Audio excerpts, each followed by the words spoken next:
మీ అందరికి బైబిల్స్ ఉన్నాయా? ఒకసారి చూపించండి. బైబిల్స్ చూపించండి. బైబిల్స్ చూపించండి. బైబిల్స్ ఉన్నావు చూపించండి.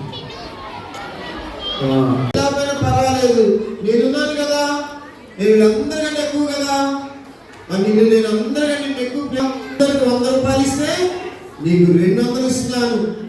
అందరూ నీకు 2 స్వీట్ ప్యాకెట్లు ఇస్తున్నాను. నువ్వంటే నాకు ఇష్టం కదా, ఎందుకు బాధపడతావు? అలా బాధపడవాక, నేనున్నా కదా, నేను నిన్ను ఎప్పుడైనా బాధ పెట్టానా? ఇంకా అయినా కానీ ఆమె ఏడుపు వర్ణనాతీతం. అయితే సరే, వాళ్ళ హస్బెండ్ చెప్పాడు కదా మంచిగా, సరే అని చెప్పేసి అప్పుడు దాకా అన్నం తినలేదు.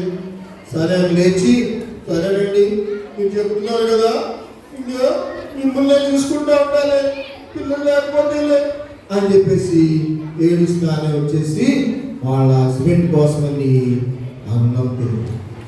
అందరూ అన్నం తిన్నారు. వీళ్ళు ప్రతి సంవత్సరం ఏం చేస్తారు సార్? మీరు సంవత్సరానికి ఒకసారి చర్చికి వస్తున్నారు కదా, ఇక్కడికి వస్తున్నారా? రిట్రీట్కి వస్తున్నారా? అలాగే వీళ్ళు కూడా ఏం చేసేవాళ్ళు అంటే సంవత్సరం దేవాలయానికి వెళ్ళేవాళ్ళు. వీళ్ళు చాలా దూరంలో ఉండేవాళ్ళు. మరి ప్రయాణం చేసి కావాల్సినవన్నీ తీసుకొని పిల్లలు వీళ్ళందరూ ప్రయాణం చేసి దేవుని మందిరానికి వెళ్ళి అక్కడ గడుపుతూ ఉండేవాడు. సరే, అందరూ ఆడుకుంటా ఉన్నారు. ఈయన కూడా కొంచెం భోజనం చేసింది వాళ్ళ హస్బెండ్ కోసం. ఇంకా చిన్నగా ఏం చేసిందో తెలుసా పిల్లలు? చర్చిలోకి వెళ్ళిపోయింది. యాత్రినాలు ఎక్కడికి వెళ్ళిపోయింది? చర్చిలోకి వెళ్ళిపోయింది. చర్చిలోకి వెళ్ళిపోతే అక్కడ పాస్టర్ గారు ఉన్నారు. ఆయన చాలా పెద్ద పాస్టర్ గారు. ఆ పాస్టర్ గారి పేరు ఏలి. ఏ పేరు? ఆయన పెద్దడైపోయాడు. ఆ చర్చిని అవన్నీ చూస్తానికి 2 కొడుకులు కప్పయిపోయాడు. ఈయన మాత్రం అక్కడ కూర్చొని ప్రార్థన చేస్తా ఉంటాడు. కనపడుతున్నాడు పెద్ద పాస్టర్ గారు. ముసలాయన అయిపోయాడు, గడ్డం పెరిగిపోయింది. ఇంక ఇప్పుడు అక్కడ కూర్చొని దేవుని స్తుతిస్తా ఉంటాడు. అయితే ఇప్పుడు అన్న వచ్చి ఏం చేస్తుంది తెలుసా? ఆడ మోకరించి దేవుని సన్నిధిలో ప్రార్థన చేస్తా ఉంది. పెద్దగా చేయట్లేదు, కళ్ళం నీళ్ళు వచ్చేస్తా ఉన్నాయి, వేదనతో అడుగుతా ఉంది, పెదవులు మాత్రం కదులుతా ఉన్నాయి. ఇదంతా ఎవరు చూస్తున్నారు? ఎవరు చూస్తున్నారు? చూస్తా ఉన్నాడు. అరే, అందరూ వస్తున్నారు, కొంచెం ప్రార్థన చేసుకుంటున్నారు, వెళ్ళిపోతున్నారు. ఈవిడేంటి ఏదేందో మాట్లాడుకుంటుంది, ఆమె మాట్లాడుకుంటుంది, ఏదో ఊగిపోతుంది. ఏంటబ్బా ఇవి మాత్రం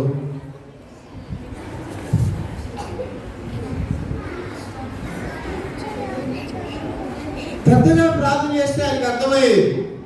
కానీ ఆ పాస్టర్ గారు చూసారు,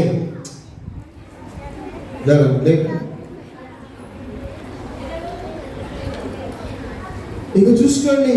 పాస్టర్ గారు చూసి గంటలు ప్రార్థన చేస్తాం.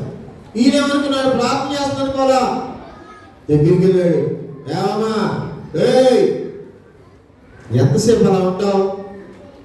ద్రాక్షారసం బాగా తాగొచ్చావా? మత్తుతో ఊగిపోతున్నావు, నేర్చుతో ఊగిపోతుంది దేవుని సన్నిధిలో. కానీ పాస్టర్ ఏమనుకుంటున్నారు? నీ పెదాలు చూస్తా ఉన్నాను నేను, ఎందుకు అలాగ ఊగిపోతున్నావు? అలా దేవుని సన్నిధిలో ఉండొచ్చా? మత్తుతో ఉండొచ్చా? నువ్వు ద్రాక్షారసం తాగుతాడు, దాన్ని దూరం వచ్చేసాయి. అలా తాగకూడదు, అది మంచిది కాదు అంటే అన్న కడుగు.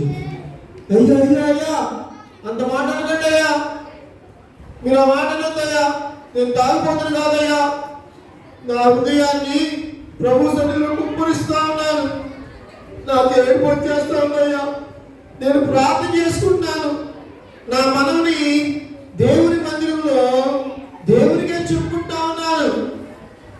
మనుషులు ఎవరు కూడా తీర్చలేరయ్యా నా సమస్యని. ఆయనే తీర్చాలి, అందుకని ఆయనకే చెప్పుకున్నాను అనగానే మాస్టర్ అన్నాడు, అయ్యో అలాగా, నేను తప్పుగా అనుకున్నానమ్మా, నువ్వు ప్రార్థన చేసుకున్నావా? అలాగైతే నీ ప్రార్థన దేవుడు ఆలకిస్తాడు. ఆలకించి నీ ప్రార్థనకి దేవుడు జవాబిస్తాడు. అబ్బా, భలే సంతోషం వేసింది. పెద్ద భాషగా చెప్పేశాడు, ఏమని? నీ ప్రార్థన దేవుడు ఆలకిస్తాడు, నువ్వు అడిగింది ఆయన ఇస్తాడు. పిల్లలు, మీరు ఎప్పుడైనా ప్రార్థన చేసుకున్నారా? దేనికోసమైనా చేసుకున్నారా? చేస్తే దేవుడు ఇస్తాడా ఇవ్వడా? గడియా ఇస్తాడా ఇవ్వడా? ఇస్తాడా ఇవ్వడా? ఇక్కడ అక్కలు ఉన్నారు కదా, వాళ్ళందరూ సంవత్సరం నుంచి ప్రార్థన చేస్తా ఉన్నారు. ఈ సంవత్సరం ఎలా ఉండదో మరి, మా యొక్క రిట్రీట్ కావాలి, పిల్లలందరూ తీసుకొని రావాలి, చాలా డబ్బులు ఖర్చు అయింది, మరి ఏం చేయాలి అని ప్రార్థన చేశారు. దేవుడు ఎస్ఐ విన్నాడా లేదా? అట్టి చెప్పలమ్మా, విన్నాడా లేదా? విని అన్ని సమకూర్చి మిమ్మల్ని ఇక్కడికి తీసుకొని, సరే ప్రార్థన అయిపోయింది, ఆమె వెళ్ళిపోయింది. కొన్ని రోజులు దేవాలయం దగ్గరికి ఇంటికి వెళ్ళిపోయాడు. ఇంటికి వెళ్ళిన తర్వాత దేవుడు ఈమె ప్రార్థనని ఆలకించి ఒక మంచి బాబుని ఇవేమడిగింది, ఒక మగ పిల్లవాడిని, ఆ పిల్లవాడిని మళ్ళా నీకే ఇచ్చేస్తా. నన్ను అందరూ కొట్టాలన్నారు, పిల్లలు అన్నారు. నువ్వు కానీ ఒక్కసారి ఒక కొడుకునిస్తే ఆ కొడుకుని ఏం చేస్తానంట, మళ్ళా నీకే ఇచ్చేస్తాను. సరే పిల్లలు పుట్టారా, మన సంవత్సరం చేసింది, అందరూ చర్చి కట్టడానికి బయలుదేరారు. మనకి రిట్రీట్కి బయలుదేరగానే వాళ్ళ ఆయన వచ్చాడు. వెళ్తానా అన్నా అన్నా, అయ్యా మరి మనం దేవాలయానికి వెళ్ళాలి కదా, మన మొక్కుబడులు చెల్లించుకోవాలి కదా, మనం ఏమి ప్రార్థన చేసుకోవాలి కదా, బయలుదేరి వెళ్దాం. అయ్యే మీరు వెళ్ళండి, నేను రాను. ఏమంటుంది? నేను రానంటుంది. రానని ఏం చెప్పిందో తెలుసా? మరి నా చిన్నాడు కదా పిల్లాడు, పిల్లవాడిని ఒక్కసారి దేవాలయంలో తీసుకొని వస్తే నా కొడుకుని దేవునికి ఇచ్చేసి వచ్చేస్తాను. కాబట్టి ఇప్పుడు ఇంకా పాలు అవుతున్నాడు కదా, పాలు మానిపించిన తర్వాత వెళ్దాం, వెళ్ళి దేవునికి మన కుమారుణ్ణి ఇచ్చారు అని. సరే అని చెప్పేసి వాళ్ళ ఆయన వదిలేశారు. మరి ఇప్పుడు ఈ బాబుకు ఒక పేరు పెట్టారు. ఏం పేరు పెట్టారు తెలుసా? సమూయేలు అని పెట్టారు. చెప్పండి, ఏం పేరు? గట్టి చెప్పాలి, ఏం పేరు? ఏం పేరు పెట్టారు?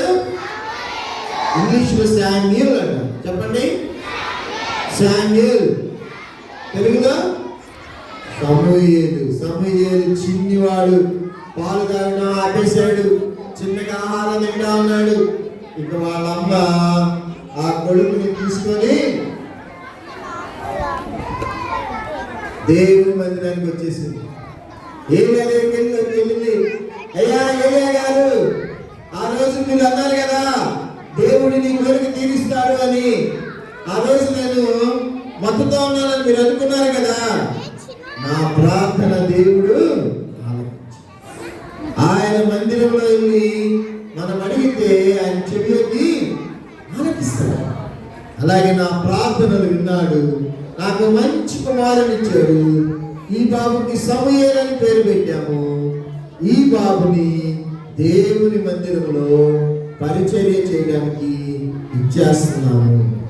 ఇది ఈ బాబు అబ్బాయి కాదు, ఈ బాబు అబ్బాయి కాదు, యేసయ్య పిల్లవాడు, దేవుని పిల్లవాడు. ఇక మీ ఇష్టం, చర్చిలో మీరు ఎలా కావాలంటే అలా వాడుకోవచ్చు.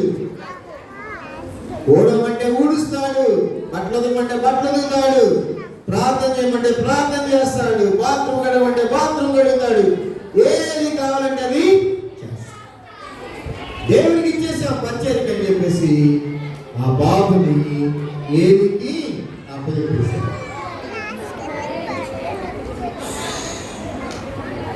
చూస్తున్నారు అక్కడ ఈ చిన్ని బాబుని ఎవరు ఇచ్చారు? పాస్టర్ గారికి ఇచ్చేసారు. అయితే మరి వాళ్ళమ్మ మళ్ళీ వెనక్కి తీసుకెళ్ళిందా?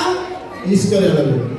వాళ్ళ అమ్మ ఏం చేస్తాడంటే సంవత్సరం ఈ బాబు ఎంత హైట్ పెరిగి ఉంటాడు అని ఆమె ఏం చేసిందంటే ఆమె సొంతగా డ్రెస్ తయారు చేసుకొని ఒక అంగీ, మాస్టర్ గారు వేసుకుంటారు అంగీలు, అలాంటి అంగీని తీసుకొచ్చి ఇచ్చేది.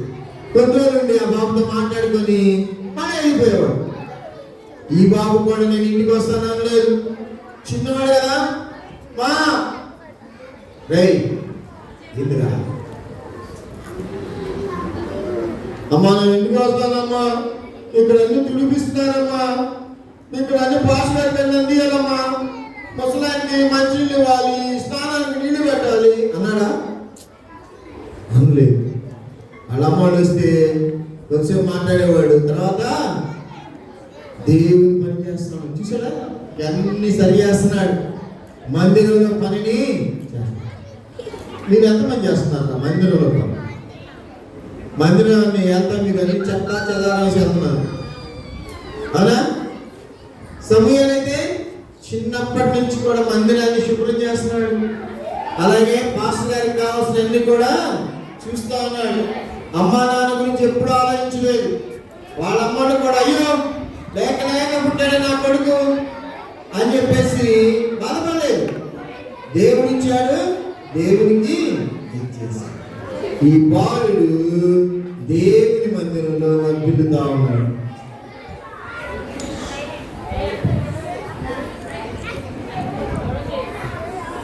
ఇందా చెప్పుకున్నాం కదా ఈ పాస్టర్ గారికి ఇద్దరు కొడుకులు ఉన్నారని. ఆ ఇద్దరు కొడుకులు ఏం చేస్తున్నారు తెలుసా? వాళ్ళని ఈయన పెద్ద పాస్టర్ గారు చిన్న పాస్టర్ గారు వాళ్ళకి పని అప్పచెప్పాడు. చర్చి పని చూసుకోండి మీరు అంటే వీళ్ళు ఏం చేస్తున్నారు తెలుసా? చర్చి పని చూసలేదు, వచ్చినవన్నీ తినేస్తున్నారు, చెడ్డ పనులు చేస్తున్నారు, ఆడవాళ్ళు వస్తే వాళ్ళతో చెడ్డ పనులు చేస్తున్నారు. ఇవన్నీ చూస్తా ఉన్నాడు పాస్టర్ గారు. పాస్టర్ గారు తెలిసిపోయింది. వాళ్ళందరినీ పిలిచాడు, మీరు దేవుని పిల్లలైనా మీరు మారాలి, దేవునితో మీరు మాట్లాడద్దు, దేవుడు ఉగ్రత చూపిస్తాడు, మారండి అంటే వాళ్ళు అంటారు ముసిరాడా కరెక్ట్గా తెలిసిలే కానీ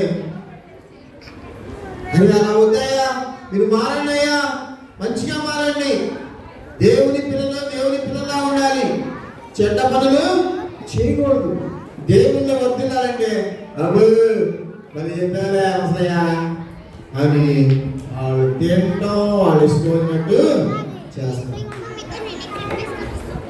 అదే సమయంలో అక్కడ ఇంకొక అబ్బాయి అన్నాడు. అబ్బాయి పేరు సమూయేలు. కొడుకులేమో దేవుని మాట తండ్రి మాట వినడం లేదు, కానీ సమూయేలు దేవుని దయను ఫస్ట్ ఏంటి జ్ఞానమందును వయస్సునందును దేవుని దయను మనుషుల దయను వర్ధిల్లుతా ఉన్నాడు. పాస్టర్ గారి దగ్గర వాక్యాలు నేర్చుకున్నాడు, పాస్టర్ గారికి కాళ్ళు అమ్ముతున్నాడు. పాస్టర్ పుస్తకాలు అయిపోయాడు కదా, పాస్టర్ గారికి కాస్త మందులు ఇస్తా ఉన్నాడు, మంచినీళ్ళు ఇస్తా ఉన్నాడు, స్నానానికి నీళ్లు పెడతా ఉన్నాడు, పాస్టర్ గారి బట్టలు ఉతుకుతా ఉన్నాడు. అలాగే చర్చిలో అన్ని పాత్రలు శుభ్రం చేస్తా ఉన్నాడు, ఉదయం సాయంకాలం ఊడుస్తా ఉన్నాడు, ఎక్కడ కూడా మురికి లేకుండా ఉంటున్నాడు. ఇంకా ఏం చేస్తున్నాడు? దేవుని యొక్క వాక్యాన్ని పాస్టర్ గారి దగ్గర కూర్చొని నేర్చుకుంటా ఉన్నాడు. కొడుకులు నేర్చుకున్నారా? కొడుకులు విన్నారా? వింటనే వాళ్ళు చెడులో వర్తిల్లుతా ఉన్నారు. సమూయేలు దేవుని దయలను మనుషుల దయలను జ్ఞానములను వయస్సులను అలా వర్తిల్లింది ఏమైంది తెలుసా? ఒకరోజు చీకటి పడిపోతా ఉంది, మళ్ళా కరెంట్ లేదు, నూనె దీపాలు, ఆ దీపాలు నూనెకి వస్తే కొంచెం ఆరిపోవు. అవి ఆరిపోకముందే పనులన్నీ చేశాడు. మాస్టర్ గారి కోసం మంచినీళ్ళు పెట్టాడు, అయ్యగారికి కావాల్సిన అన్ని చేశాడు, ఏర్పాటు చేసి ఈయన కూడా వెళ్ళి కొడుకు చర్చిలో పడుకుంటే నైట్ మంచి నిద్రపోతున్నాడు. బాగా అలసిపోయాడు కదా, అలసిపోయి గురువు పెట్టి నిద్రపోతుంటే ఎవరో పిలుస్తున్నారు, సమూయేలు సమూయేలు. ఉలిక్కిపడి, అయ్యో ఛీ, ఇంత నిద్రపోతున్నాను నేను, పాస్టర్ గారికి ఏమవసరమా పెద్ద అని గబగబా పాస్టర్ గారు వెళ్ళిపోయి, అయ్యారు పిలిచారా? నేను పిలవలేదు నాయన, నీకు అలా అనిపించి ఉండదులే, వెళ్ళి పడుకో అన్నాడు పాస్టర్. మళ్ళా సమూయేలు వచ్చాడు, మళ్ళా పడుకున్నాడు.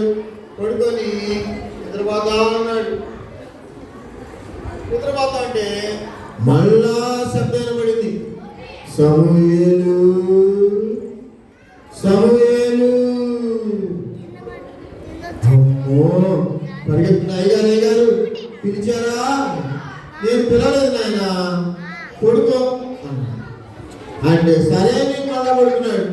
మళ్ళా పడుకుంటే మళ్ళా ఆయన పడుతుంది. ఏమని మీరు చెప్పాలి, అంటే చెప్పాలి,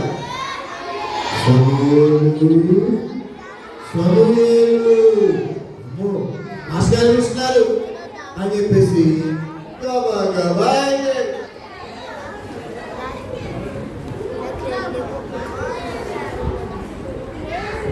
వెళ్తే పాస్టర్ ఏమన్నారు, ఆయన పిలవలేదు అన్నాడు.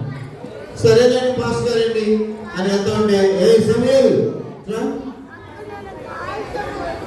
అప్పుడు జాగ్రత్తలు. అప్పటి వరకు చాలా కాలం నుంచి మనుషులు మంచిగా లేకపోవడం వల్ల దేవుడు మాట్లాడలేదు.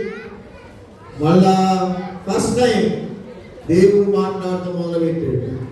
ఇది పాస్టర్ గారికి అర్థమైపోయింది. అర్థమైపోయి సమయాలు ఇట్లానా అంటే సమయాలు ఏం చేశాడు, అయ్యగారు చెప్పండి అయ్యారు, ఈసారి కనుక ఎవరైనా నిన్ను పిలిస్తే ఏమంటావు, చిత్తము ప్రభువా నీ దాసుడు ఆలపించుచున్నాడు అని చెప్పి.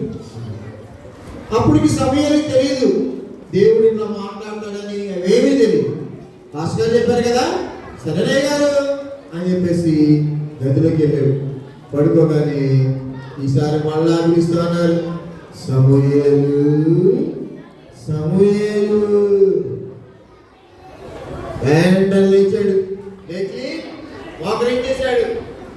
ఈయన దేవుని మందిరం నుండి కూడా అలా చేస్తున్నారు, అలా లేవు అనేటప్పటికి సమయాన్ని మోకరించాడు. చిత్తం ప్రభువా నీ దాసుడు ఆలపిస్తా ఉన్నాడు, నీ పనివాడిని నేను వింటాను చెప్పయ్యా అనగానే దేవుడు సమూయేలుతో మాట్లాడి జరగబోయే విషయాలన్నీ కూడా తెల్లారిపోయింది. ఆస్కారం అడుగుతున్నాడు, ఏ సమూయేలు, దేవుడు చాలా భయంకరమైన విషయం చెప్పాడు. ఏది కొడుకుల్లో చనిపోతారని, ఏది కూడా చనిపోతాడని, జరగబోయే విషయాలని చెప్పాడు. మరి అలా కొడుకు చచ్చిపోతాడు పాస్టర్ చెప్తారు కదా. అందుకని సమూయేలు ఏం చేశాడు, సైలెంట్గా ఉన్నాడు. అంటే పాస్టర్, ఏ సమూయేలు రా అయ్యా చెప్పండి, రాత్రి దేవుడితో మాట్లాడాడు కదా, ఏం చెప్పాడు? ఏం లేదండి, ఇప్పుడు వదిలేండి. ఏ సమూయేలు నువ్వేది కూడా నా దగ్గర దాచిపెట్టకూడదు.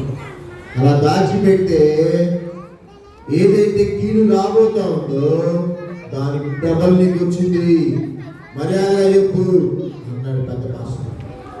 అనగానే ఈయనెవరు, వర్ధిల్లుతున్న నాయకుడిన సమూయేలు వెంటనే చెప్పేశాడు, ఇలా చెప్పిపోతున్నా అంటే పాస్టర్ ఏం బాధపడ్డా, నా కొడుకు చచ్చిపోతాడన్నా కానీ బాధపడ్డా. ఏమన్నా తెలుసా పాస్టర్, దేవుని చిత్తం జరుగును గాక, ఆయన ఏది చేయాలంటే అదే జరుగును గాక.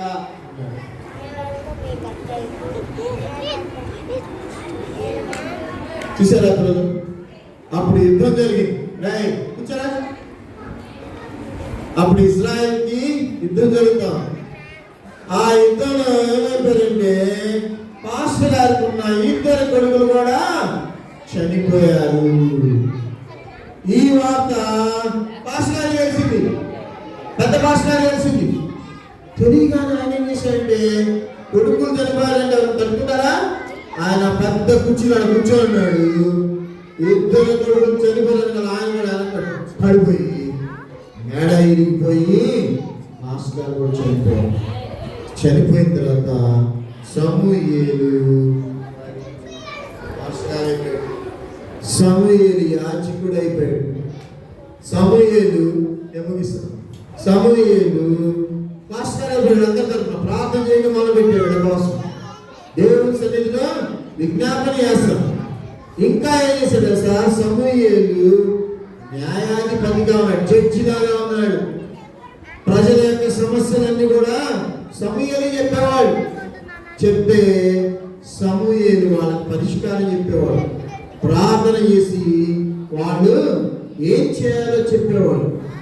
ఇప్పుడు చిన్న బాలుడిగా వచ్చాడు కదా దేవుని సన్నిధికి, అవునా? అప్పుడు ఏమన్నా తెలుసా ఆయనకి? ఏం తెలియదు. వయసులో పెరుగుతా వచ్చాడు, జ్ఞానాన్ని పెంచుకుంటా వచ్చాడు, దేవునికి ఇష్టమైనట్టుగా వర్ధిల్లుతా వచ్చాడు. అలాగే పాస్టర్ గారికి ఆ ఊర్లో ఉన్న ప్రజలందరికీ కూడా ఇష్టమైన వాడుగా. న్యాయం చెప్పని మంచి దగ్గరికి వెళ్తారా, చెడ్డ దగ్గరికి వెళ్తారా? న్యాయం చెప్పని ఎవరి దగ్గరికి వెళ్తారా? మంచి దగ్గరికి వెళ్తారు కదా. కాబట్టి సమూయేలు ఏమైపోయాడు? జ్ఞానముతో నింపబడిన వాడై న్యాయాధిపతి. ఇంకో విషయం తెలుసా, కొన్ని రోజులకి ఈ యొక్క సమూయేలు సౌలు అనే రాజుని అభిషేకించాడు. ఆ తర్వాత దావీదు అనే రాజుని అభిషేకించాడు. ఇలా వర్ధిల్లిన వాళ్ళు బైబిల్లో మనకి అరుదుగా కనబడతారు. ఒక చిన్ని సమూయేలు దేవుని సన్నిధిలో ఎదిగి ఆ ప్రజలందరినీ న్యాయాధిపతి అయ్యాడు. అంత మాత్రమే కాదు, కానీ ఇద్దరు రాజులను అభిషేకించినవాడు, లేక ఇద్దరు రాజులను ఏర్పాటు చేసే నాయకుడుగా వర్ధిల్లాడు. దేవుడు కూడా మీరు కూడా ఇలా వర్ధిల్లాలని కోరుకుంటాము. వర్ధిల్తారా? మీరు కూడా అభివృద్ధి చెందారా? అభివృద్ధి చెందాలంటే ఏం చేయాలి? 4 విషయాలు మన జీవితంలో ఉండాలి. మొట్టమొదటి జ్ఞానంలో వర్ధిల్లాలి, వయసులో వర్ధిల్లాలి, మూడవది దేవుని దయలో వర్ధిల్లాలి, నాలుగవది మనుష్యుల దయలో వర్ధిల్లాలి. కళ్ళు మూసుకోండి, చిన్న ప్రార్థన చేసుకుందాం. కళ్ళు మూసుకోండి.